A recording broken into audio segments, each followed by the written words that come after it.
So our last example, we were looking at the molar mass of aluminum oxide. It cut me off, so let me just pick up there. And then I'm going to let you practice one on your own. This will be 101.96 grams per mole. So again, round your molar mass to 2 decimal places. Your unit is always grams per mole. We're going to do one more example, and this is going to be a much larger molecule, but you still handle it the same way. So let's go back and look at number 4. Iron 2 phosphate. Now this one has a polyatomic ion. I'm going to break it all down for you. You got iron in here, you got phosphorus in here, and you got oxygen in here. So as you can see from the formula, you have 3 irons. Now remember, when you have a parentheses outside the polyatomic ion and a subscript here, you're going to multiply it in. You're going to break this down. So this is understood 1. So you say 2 times 1 gives you 2 phosphorus, and then 2 times 4, it's like the distributive property. In math, that gives you 8 oxygens.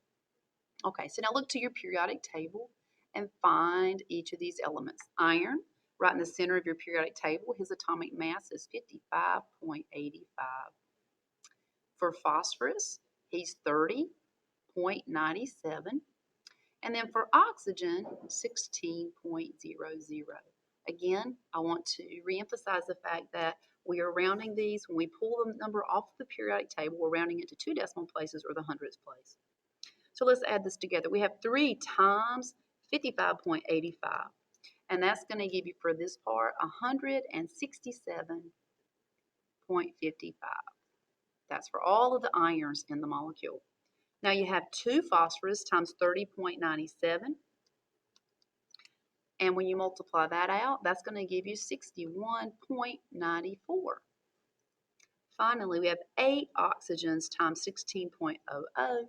And that gives you a grand total of 128.00.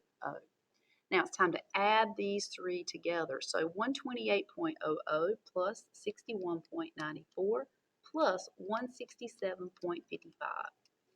And that's going to give you the molar mass of this whole entire compound. This is a rather large one, 357.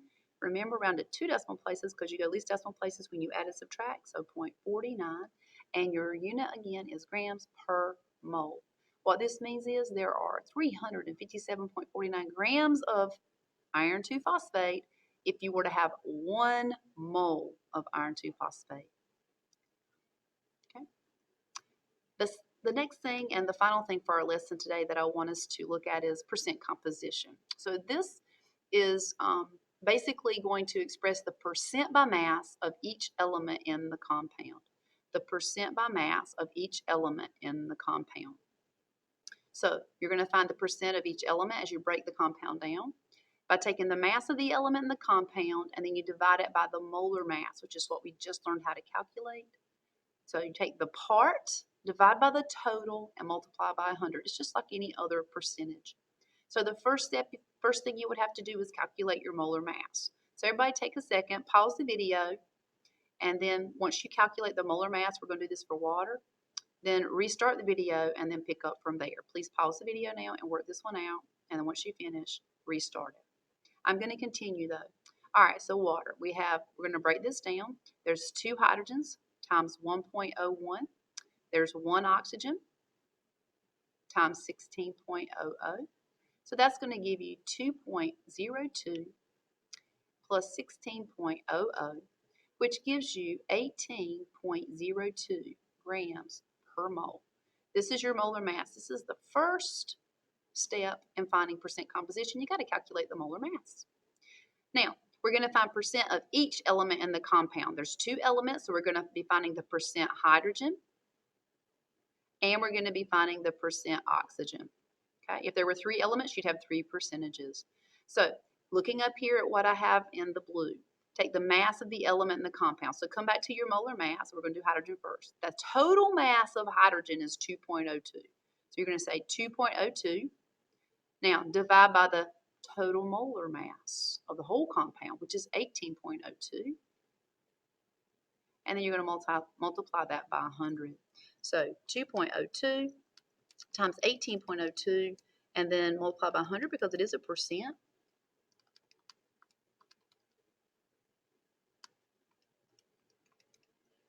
And here we are going to go back to our sig fig rules. Here we're dividing. So 3 sig figs on top, 4 sig figs on bottom. We're going to round this percent to 3 significant figures. You should say 11.2%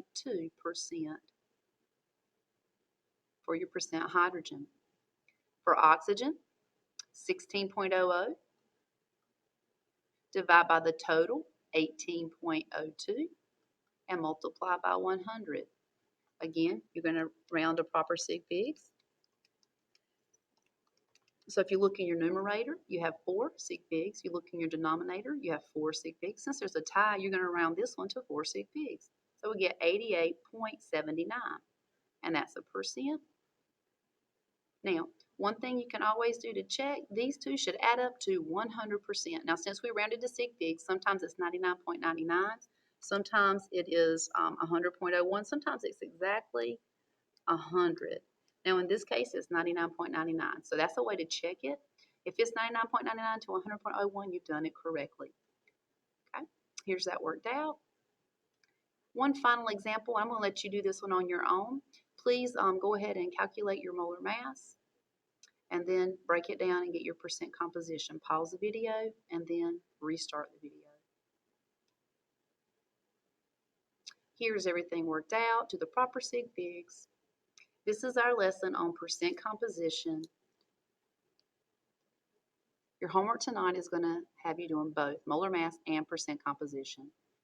If you have any questions, message me on Edmodo.